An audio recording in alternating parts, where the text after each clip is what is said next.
Welcome to Invisible Iceberg. I'm Bernie Rayno. On today's show, some said it was clouds of grasshoppers. Dr. Joel Myers and I discussed the unbelievable story of the Locust Plague of 1874. Plus, are we at risk of this happening again in the United States? It's one of the questions we answer in our segment, What If? And we take an interesting, and some may say creepy look at insects. Can they really forecast the weather? We'll reveal the answer. It all starts now on Invisible Iceberg.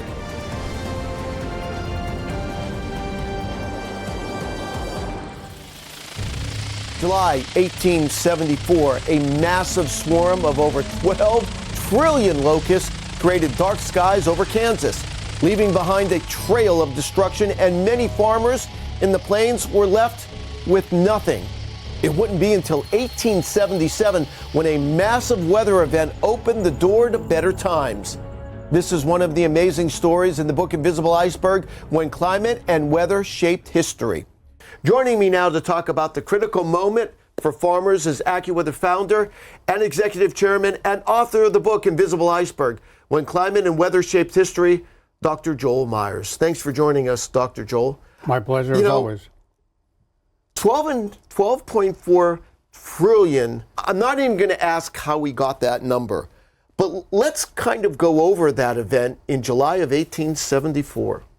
Yeah, well, there was a setup, a drought because of El Nino prior to that across a wide area, the Rockies and the plains, and because of that, the locusts just got into what's called the gregarious stage, and they just started moving with intensity and reproducing like crazy.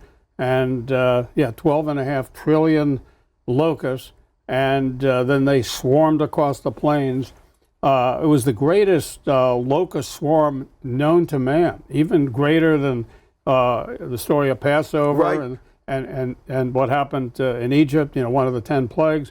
I mean, this was incredible. It darkened the sky, some places was much as 6 hours.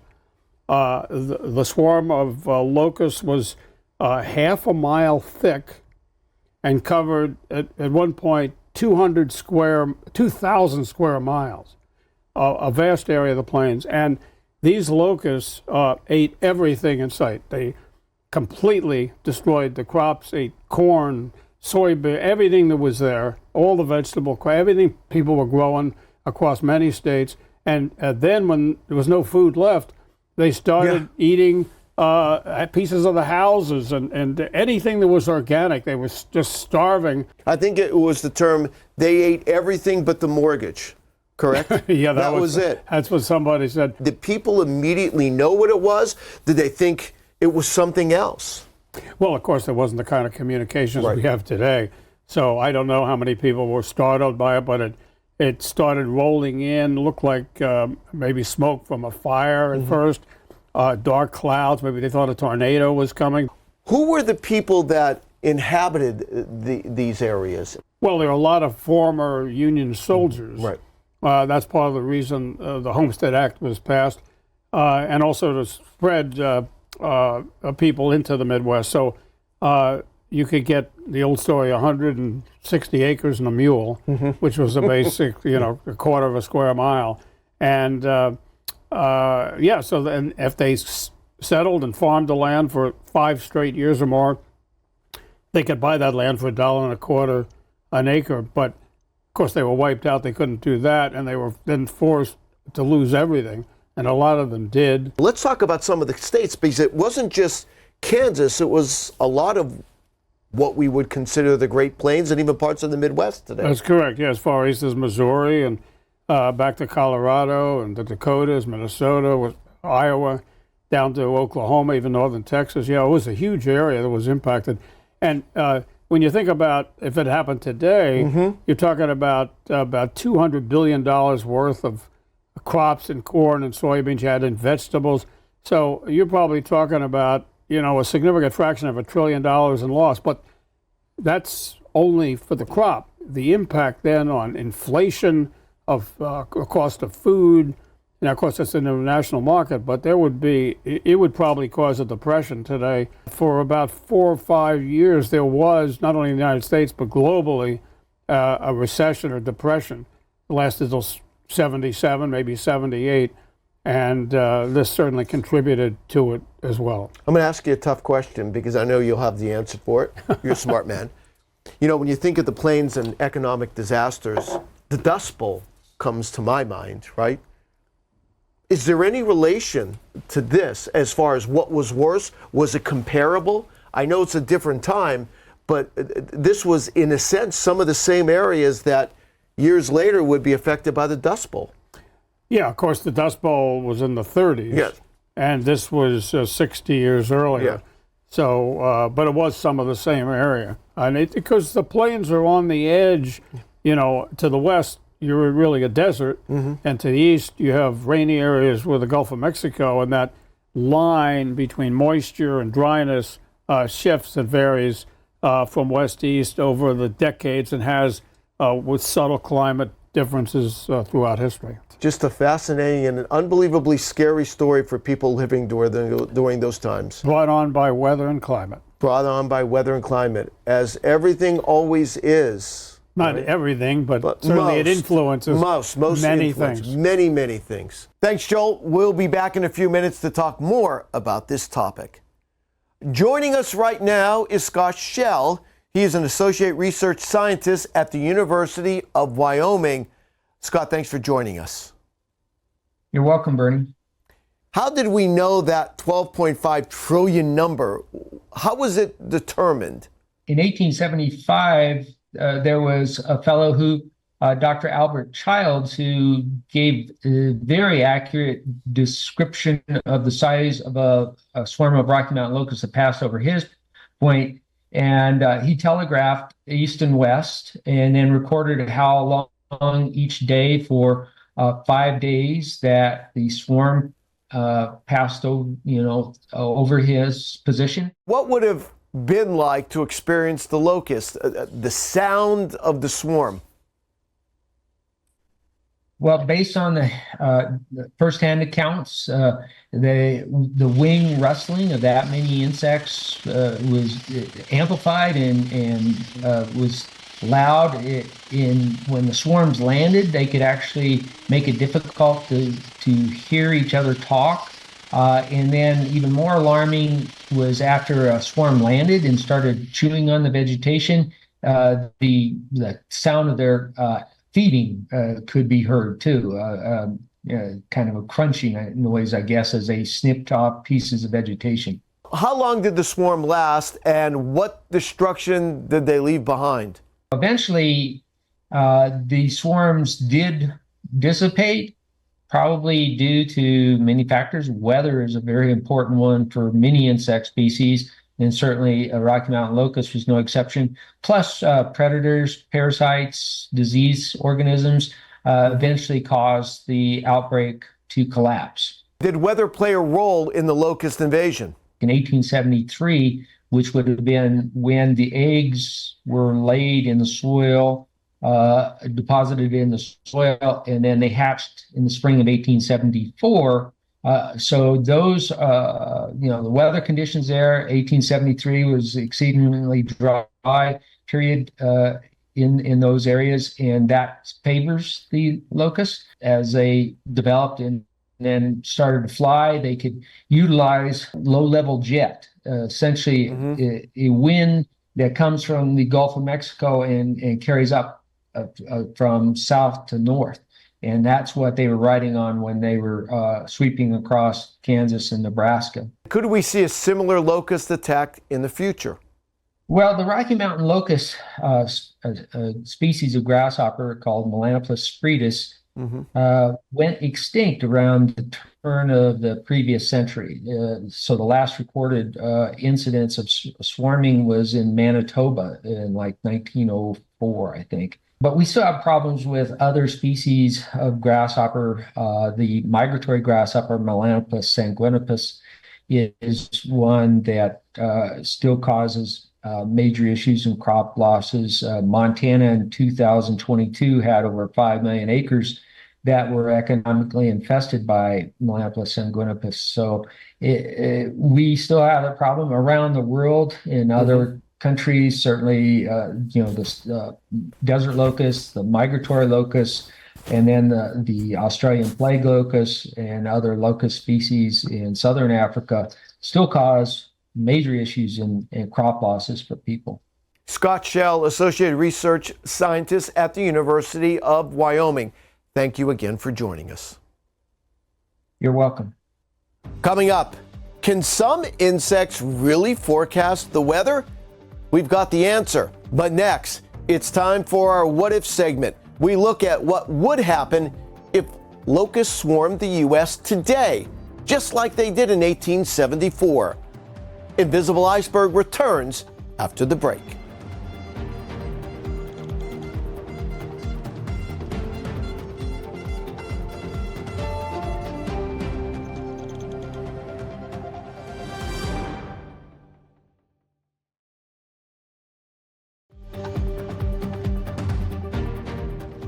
Welcome back to Invisible Iceberg. I'm Bernie Rayno.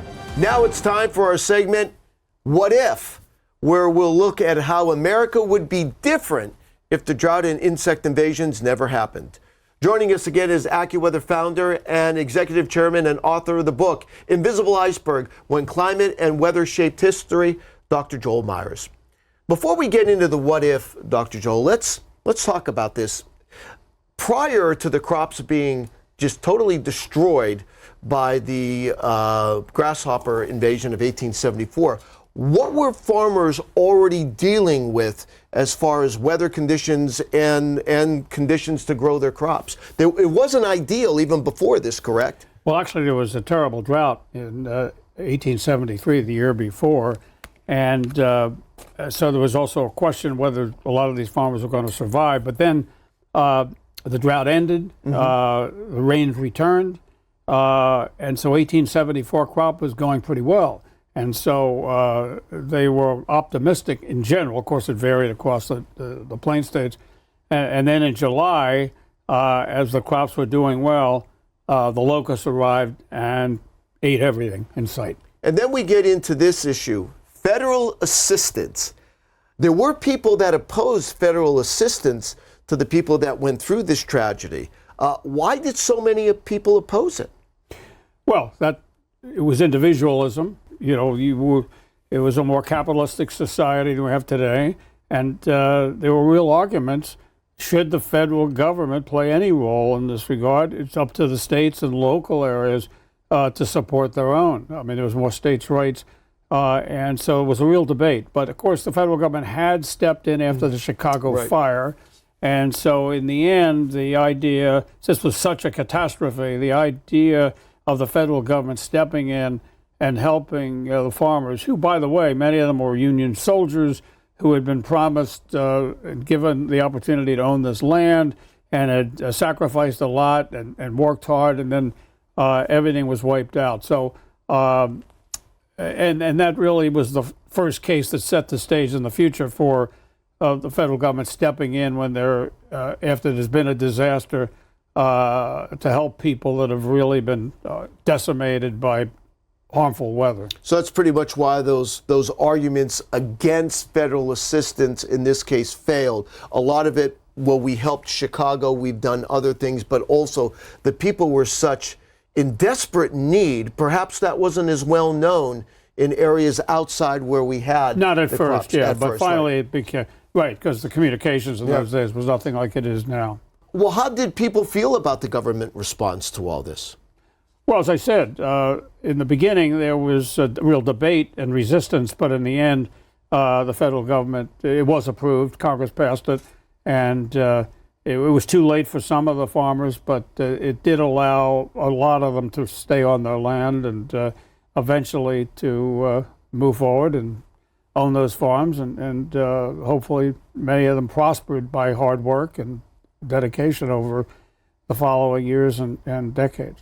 Two questions for you, rapid fire. When did finally the locust attack end, and did they ever reappear years later? Let's talk about when it finally ended.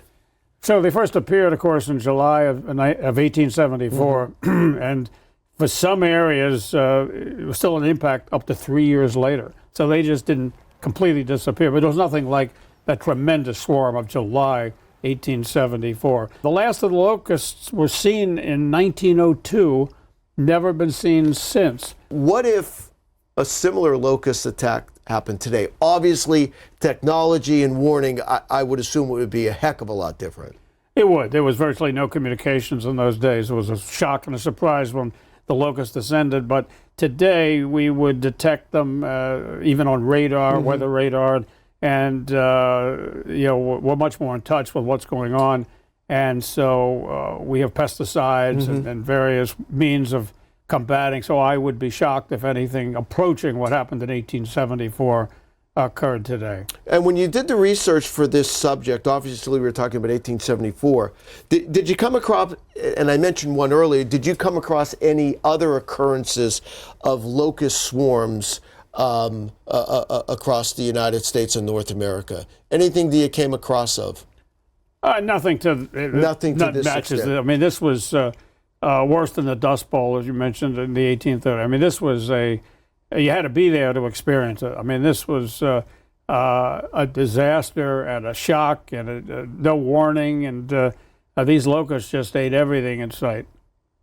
And of course, this put in the motion of federal assistance during disasters like weather. This kind of put everything forward to the government now starting to help when we had these natural disasters. That's true, and those programs have grown and grown more, and FEMA and so on, and to an extent that obviously those programs help a lot of people that are unfortunately hit by something outside their control. There is a debate now, though, have they gone too far? Right. In certain situations where, for example, people build in flood-prone areas, and there's one case, I think, where a house the federal government's paid to rebuild 3 or 4 times. Where is the limit? And so that's a continuing debate. But certainly in this case, there was no question that the population and the people that lived in these areas, they couldn't have survived without help. No, I don't think there's any question. Yeah. People believe the most conservative, most for states' rights, would support this need in this situation, because these people were desperate, and this was an extraordinary event. I want to thank AccuWeather founder and executive chairman and author of the book, Invisible Iceberg, When Climate and Weather Shaped History, Dr. Joel Myers, for joining me today. What a fascinating story. My pleasure. All right, thanks for joining us. Up next, do insects really have the ability to forecast the weather? We'll reveal the answer after the break.